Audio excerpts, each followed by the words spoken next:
Hello, it's Monday, April 1st, April Fools. I promise you there are no April Fool's gags in this vlog. I'm sure you get enough of it all over the web wherever you go, and that can be a little frustrating, especially when the April Fool is very subtle and you don't quite get it. YouTube, Gmail, and Google generally have posted their April Fool's pranks, and those are never subtle and actually rather funny.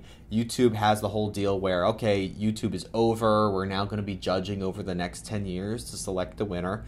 And Gmail has Gmail Blue. I think that's the only thing that they've posted, is just basically the whole revolutionary idea of turning Gmail blue. And then Google looks like they have their Google Knows thing. So anyway, that's their Google's April Fool's pranks. I've been wondering about Google and April Fool's for a while, that they put a lot of resources into their pranks, and that's a lot of money to produce those videos that they produce because they look so professional. They design websites, they do graphics for it. And I wonder where the money comes from to do that. Like, is that just like a marketing expense for them because they get a lot of press for that, or people talk about Google products when they do April Fool's pranks? I've been wondering about that for a long time. But anyway, that's it for April Fools. I'm going to just be careful. I'm going to be careful today with what I read online. But I do want to talk about what I was talking about this weekend with a few ITP classmates. Someone asked what the earliest trace we could find of ourselves online was. And I had done a few different searches to find myself online, and I found something going way back to July 1996. I posted a message to a FreeBSD Usenet group. FreeBSD, it's a free Unix-like operating system that's not Linux.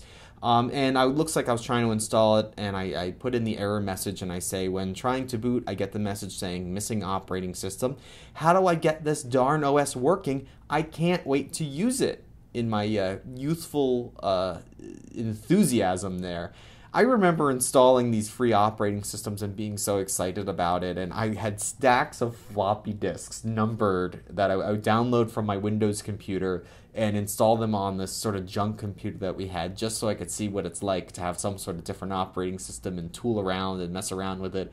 I mean, I would spend days, literally days, installing operating system, or a single operating system, because it was such a long process between downloading over a dial-up modem each disk and then installing it, which also just took a very long time. So that was fun. I had some trouble. I'm sure I do remember getting FreeBSD working. I don't know what the problem was here. It sounds like I didn't have like the boot sector set up or whatever. But then I was saying that I had a homepage. My brother and I built a homepage on my ISP's account on their web server, and it was called the Richardson Pages. And I assumed it was long gone forever, and someone suggested I check the Wayback Machine. And I thought the Wayback Machine, on the Internet Archive's Wayback Machine, I assumed that they didn't really catalog personal web pages that much. I assumed it was really only big sites. But I went to the Wayback Machine, and it turns out they had a version of the Richardson Pages, one of my earliest web pages. This is from like around 1995, maybe even 94, I don't know.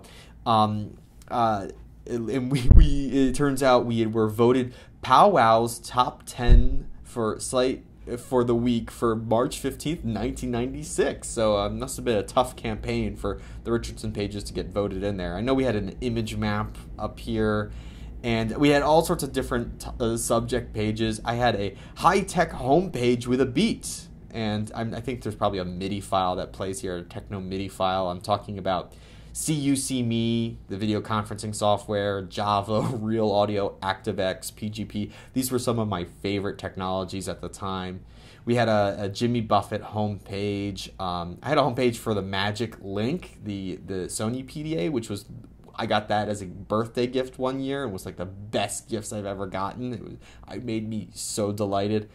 I had a Warcraft 2 page. I loved playing Warcraft 2. We had networked a couple machines together to play it multiplayer, and that was so much fun. So I'm curious to know what the earliest trace of the yourself you can find on the internet is and how you find it. Let me know. Leave a comment or send me a tweet at Matt Richardson.